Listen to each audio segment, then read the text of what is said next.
নমস্কার বন্ধুরা, আপনাদের সবাইকে স্বাগত লাইভ প্র্যাকটিক্যালিতে।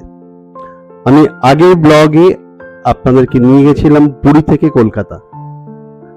আজকের ব্লগে আমার গল্প হচ্ছে মাঝখানে একটা দিন আমরা স্টে করেছিলাম, কোথায় করেছিলাম, সেখানে কি কি দেখার ছিল, সেখানে থাকার জায়গা কি, সব কিছু নিয়ে আপনাদের সঙ্গে আজকে আমি।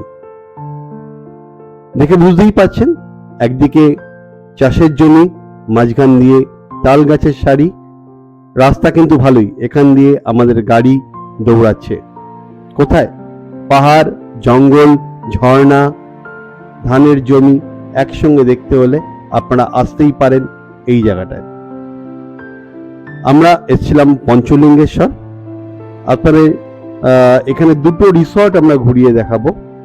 হ্যাঁ, আপনারা আপনাদের পছন্দ মতন থাকতেই পারেন এখানে গুরু শক্তি হোটেল, শকুন্তলা নিবাসও একটা রিসর্ট আছে এখানে, বাট এখানে অ্যামিনিটিজ আপনার সেরকম ভাবে পাবেন না। একদম এদের গ্রামের যে ঘরগুলো ছিল সেগুলোকে এরা রিসর্ট করেছিল। শকুন্তলা নিবাস এসি রুম রয়েছে যদিও এদের। আমরা ছিলাম গুরু শক্তি, আর অপোজিটই ছিল কে আর রিসর্ট, যেটা আগে পান্থ নিবাস ছিল। সেখানে রুম পাইনি, তা আমরা ছিলাম গুরু শক্তি। চলুন আপনাদের প্রথমে রিসর্টটাই দেখিয়ে নিই।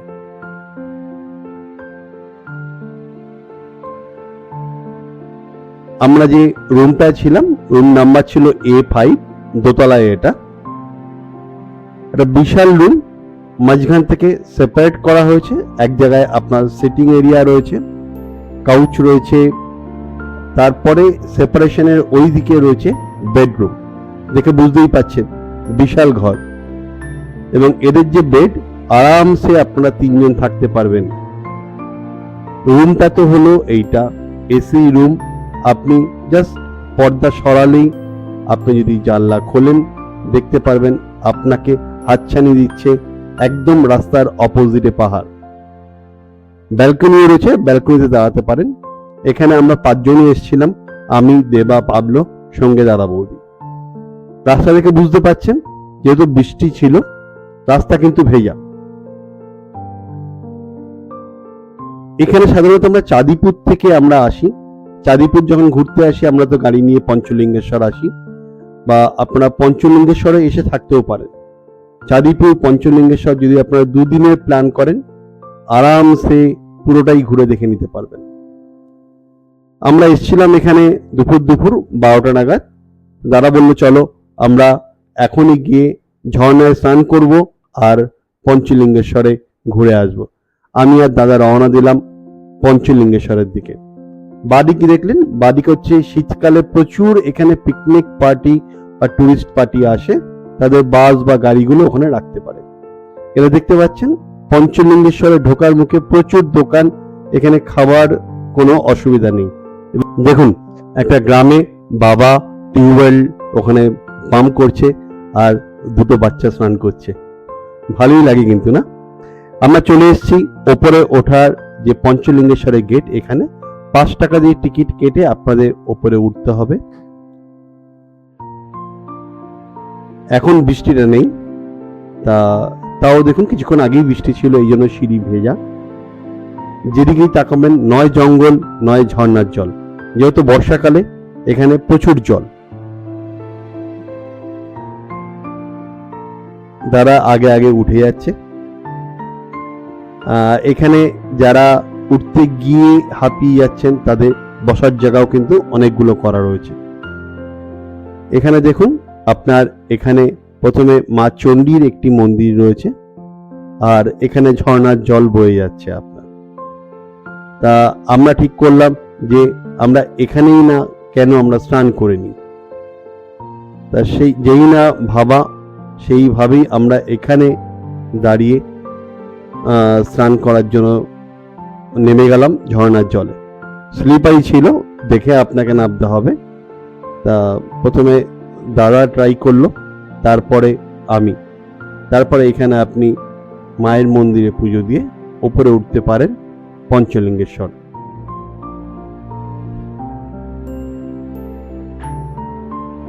এখানে লোকে শীতকালে আসে, বাট বর্ষাকালে এসেও কিন্তু আমাদের খুব ভালো আমাদের লেগেছে। এখানে শু স্ট্যান্ড রয়েছে, আপনি জুতো রেখে তারপর উঠতে হবে। ডান দিকে একটা রাধাকৃষ্ণের মন্দির রয়েছে, আপনি এটাও দেখে নিতে পারেন। দেখে বুঝতে পারছেন কি হাওয়া দিচ্ছে, মানে আবার বৃষ্টি হবে। একদম ওপরে আমরা উঠে এসেছি। এখানে দেখুন যারা এখানে পূজারী বা যারা সন্ন্যাসী তাদের থাকার জায়গা রয়েছে। আর ইনি এখানে দাঁড়িয়ে থাকেন একটা লাঠি হাতে, যেখানে আপনার ইনি দিক নির্দেশ করেন কোথায় গেলে আপনি পঞ্চলিঙ্গকে স্পর্শ করতে পারবেন। এই দেখছেন ঝর্ণার জল নামছে, এখানে এই ঝর্ণার জলের নিচে কিন্তু পঞ্চলিঙ্গ রয়েছে, 5টি শিবের লিঙ্গ রয়েছে।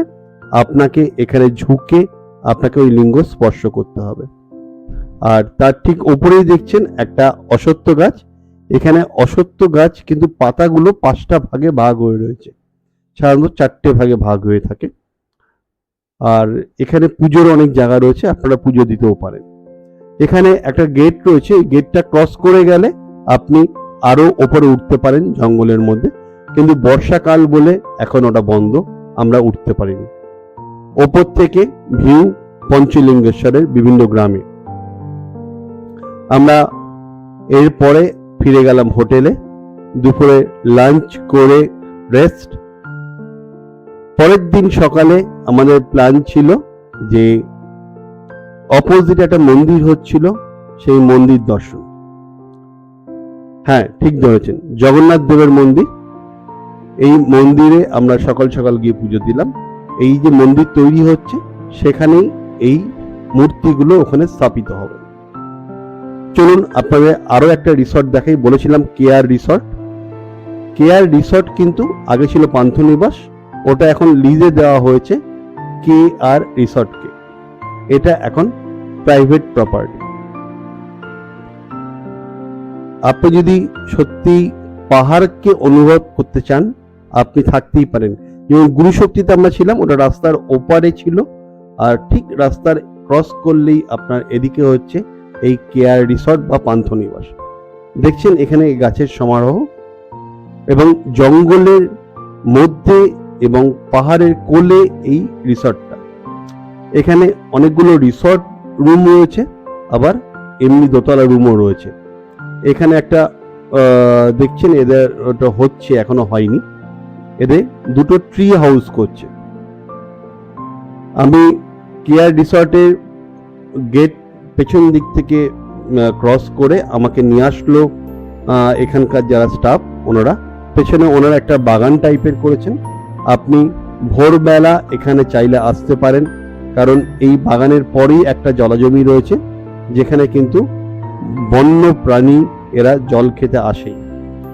তা আপনি এখানে থাকলে কিন্তু এইটা আপনি নিতেই পারেন এই সুবিধাটা। তবে রাত্রেবেলা এদিকে আসাটা খুবই রিস্কি, কারণ সাপ খোপের ভয় তো থাকেই।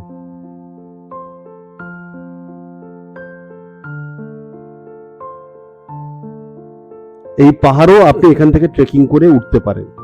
এদিক থেকে কিন্তু আমরা যেমন সিঁড়ি দিয়ে উঠেছিলাম পঞ্চলিঙ্গেশ্বর, আপনি ট্রেকিং করে উঠতে পারেন। দেখছেন বেশ অনেকখানি জায়গা নিয়েই এরা তৈরি করেছে এটা। যেমন আমাকে ওনারা দেখাচ্ছিলেন যে এখানে কোনো জন্তুর পায়ের ছাপ রয়েছে। এখন বৃষ্টি ছিল, কিছুটা হয়তো ধুয়ে গেছে, কিছুটা রয়ে গেছে। এটা দেখার পর আমি এবার চললাম কেআর রিসর্টে। আজকে আমাদের এখান থেকে বেরিয়ে যাওয়ার পালা। তার আগে এখানে লক্ষ্মী ভাই ও বলল আপনাদের কিছু রুম দেখিয়ে দিই। এখানে গ্রাউন্ড ফ্লোর এবং ফার্স্ট ফ্লোর দুটো ফ্লোরেই রুম রয়েছে এবং রিসর্টগুলোতেও রয়েছে। আপনাদের প্রাইস বলি, কেআর রিসর্টে আপনাকে কিন্তু এসে বা গুরুশক্তি যেখানেই আসুন আপনার কিন্তু বার্গেনিং করতে হবে। কেআর রিসর্টে যেমন 4 বেডেড রুম রয়েছে, মানে দুটো ডাবল বেড রয়েছে। এই রুমগুলো এনারা বলছেন 3000 রুপিস, আর যেগুলো 3000 থেকে 4000 রুপিস, আর যেগুলো ডাবল বেডেড সেগুলো কিন্তু বলছে 2000 to 2500। আর গুরুশক্তিতে আমরা কালকে যে হোটেলটা উঠেছিলাম আপনাকে দেখালাম সুইট টাইপ রুম, ওটার কস্ট ছিল, আমরা পে করেছিলাম অনলি 1000 রুপিস। আমাদের ডেট ছিল 18th আগস্ট, জাস্ট 15ই আগস্টের পরপর।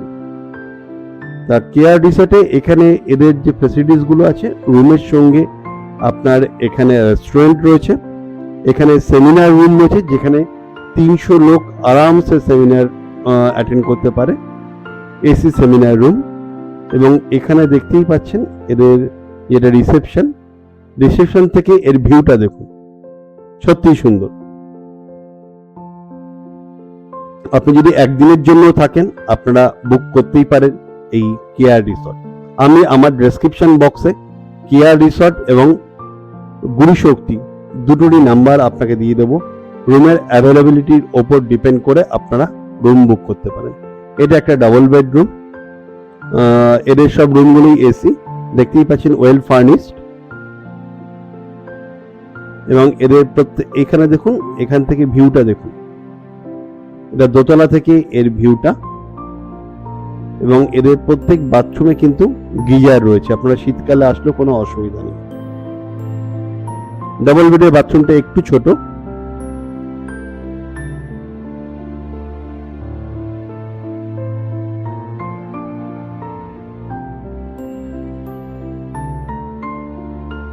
এদের যে অ্যারেঞ্জমেন্ট যা দেখলাম, অ্যারেঞ্জমেন্ট সত্যি সুন্দর, আপনারা আসতে পারেন। চাঁদিপুর একদিন থাকলেন, থেকে আর একদিন আপনারা চলে আসতে পারেন পঞ্চলিঙ্গেশ্বর। এবং বর্ষাকালে আসলে আপনার জলটা প্রচুর বেশি, অন্য সময় আসলে জলটা একটু কম থাকবে ঝর্ণায়, কিন্তু আপনাকে ওই পঞ্চলিঙ্গ স্পর্শ করতে গেলে ভিজতে আপনাকে হবেই, সুতরাং সেইভাবে তৈরি হয়েই আপনাকে আসতে হবে। এবং এই রিসর্ট থেকে যেটা আমাকে বললো যে এখান থেকে কিন্তু আপনাদের চাইলে চাঁদিপুরে বা বালেশ্বরে আপনার গাড়ি ওরা পাঠিয়ে দেয়। গাড়ি ওরা কস্ট নেয় 1200 টাকা মতো। তা আপনারা চাইলে এখানে ফোন করেও আপনারা ওখানে গাড়ি আনিয়ে নিতে পারেন, কারণ বালেশ্বর হয়েই আমাদের আসতে হবে ট্রেনে করে আসলে, আর বাই রোডে আসলে আপনার বালেশ্বর হয়েই আসতে হবে। এটা দোতলার আরেকটা ডাবল বেডরুম। রুমগুলো প্রায় একই রকম, দেখছেন ইউজ রুম, তাও আমাকে ওনারা অ্যালাউ করলেন দেখার জন্য।